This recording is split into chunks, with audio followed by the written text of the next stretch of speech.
Hi students, study with Archana Sharma channel में आपका स्वागत है। भारत के पुनर्गठन की प्लेलिस्ट में हम एक वीडियो पहले ला चुके हैं, ये सेकंड वीडियो है।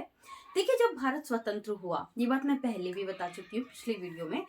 तो तीन तरह के क्षेत्र थे हमारे यहाँ। पहला था ब्रिटिश भारत, जो कि ब्रिटिश सरकार के अधीन था, गवर्नर जनरल यहाँ शासन करता था। दूसरा था देशी रियासतें, जो सीधे ब्रिटिश सरकार के अधीन नहीं थी, लेकिन ब्रिटिश क्राउन के अधीन रहते हुए कार्य करती थी। देशी रियासतों का विलय भारत में कैसे हुआ, इस पर हम वीडियो बना चुके हैं। अभी सेकंड वीडियो हम जो लेके आ रहे हैं, वो लेके आ रहे हैं तीसरे क्षेत्र, फ्रांसीसी और जो पुर्तगालियों का क्षेत्र था, उपनिवेश था उनका, जो भारत में किस तरह से विलय हुआ। ठीक है, पुर्तगालियों का है गोवा, जो नेक्स्ट वीडियो में करेंगे। आज हम बात करेंगे फ्रांसीसी उपनिवेश पौंडीचेरी भारत को किस तरह से प्राप्त हुआ। चलिए शुरू करते हैं। देखिए, पौंडीचेरी की बात करें तो वर्तमान नाम इसका पुदुचेरी है और पहले पौंडीचेरी था। सितंबर 2006 में पौंडीचेरी का नाम बदल के पुदुचेरी कर दिया गया है। और ये जो पुदुचेरी शब्द है, ये तमिल भाषा का शब्द है और इसका अर्थ है नया गांव। ठीक है, भौगोलिक स्थिति देख लेते हैं एक बार, उसके बाद विलय वाली कहानी भी सुन लेंगे। देखिए, भारत के अंदर जो पुदुचेरी है, इसमें 4 जिले हैं। ठीक है, ये केंद्र शासित प्रदेश है और इसके 4 जिले हैं। 4 जिलों की सीमा नहीं मिल रही है यहाँ पे, है ना। एक अच्छी बात जो आपको याद रखनी है कि चारों जिलों की सीमाएं नहीं मिल रही है, अलग अलग राज्यों में इनकी पोजीशन है। देखिए, जो पहला शुरू करें तो हम देखेंगे कि तमिलनाडु के पास पौंडीचेरी के 2 जिले हैं, एक तो पौंडीचेरी और एक कराईकर। ठीक है, और केरला की बात करें तो केरला में है माहे और आंध्र प्रदेश में है यनम। इस तरह से चारों जिले पौंडीचेरी, जिसे पुदुचेरी कहेंगे, केंद्र शासित प्रदेश के 4 जिले हैं।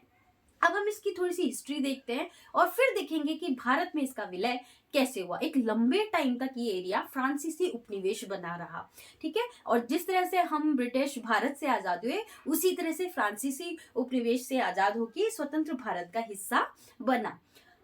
देखिए, 1600 के करीब, 1600 के बाद में ही ब्रिटिशर्स, डच, फ्रांसीसी, पुर्तगाली, ये सभी भारत में व्यापार के बहाने से आते हैं और शासन करने की अपनी रणनीतियों को अंजाम देते हैं।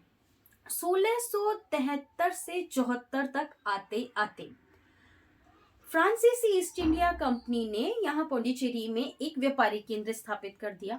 उसके बाद इस एरिया के अधिग्रहण के लिए डच, ब्रिटिशर्स और फ्रांसीसी, इनके बीच में एक लंबा टाइम चला, जिसमें युद्ध हुए, संधियां हुई, कई टाइप की चीजें हुई। इन दी एंड 1850 के उत्तरार्ध तक ब्रिटिशर्स ने भारत के एक बहुत बड़े हिस्से को कंट्रोल कर लिया था, है ना। और ये जो पौंडीचेरी है, यहाँ पर फ्रांसीसी उपनिवेश को एक तरह से अनुमति मिल चुकी थी। तो तब से 1954 तक ये फ्रांसीसी उपनिवेश रहा है। 1947 में जब भारत आजाद हुआ, राइट, 1947 में जब भारत आजाद हुआ, तब ये आजादी की लहर पौंडीचेरी तक भी चली गई। हालांकि वहां पर जब हमारे यहाँ आंदोलन चल रहे थे स्वतंत्रता के, तो वहां पे भी इसका असर था। अलग अलग दल गठित हो रहे थे, धरने प्रदर्शन हो रहे थे, सब कुछ हो रहा था। और फिर 1947 के बाद में वहां पर 1954 में, अक्टूबर 1954 में, जो स्थानीय प्रतिनिधि थे कराईकल और पौंडीचेरी के, इन्होंने एक जनमत संग्रह किया। 178 में से 170 लोग विलय के पक्ष में थे। तो इस तरह से एक समझौता हो गया फ्रांसीसी और भारत के बीच में।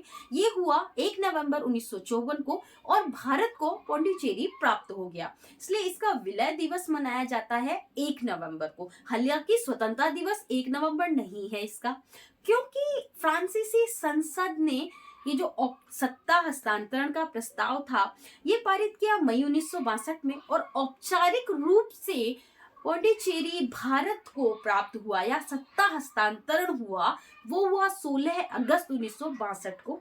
इसलिए ये लोग स्वतंत्रता दिवस मनाते हैं 16 अगस्त को, 15 अगस्त को नहीं। ठीक है, तो 2 चीजें हो गई। एक तो विलय दिवस हो गया 1 नवंबर को, क्योंकि इसकी स्थापना कहें या भारत में विलय कहें 1 नवंबर 1954 को हुआ।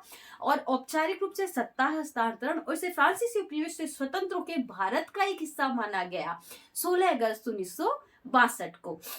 इस तरह से हमने पौंडीचेरी का इतिहास, विलय और वर्तमान स्थिति को समझ लिया है। नेक्स्ट वीडियो में हम पुर्तगालियों के उपनिवेश गोवा को किस तरह भारत में मिलाया गया इसके बारे में बात करेंगे। Thank you.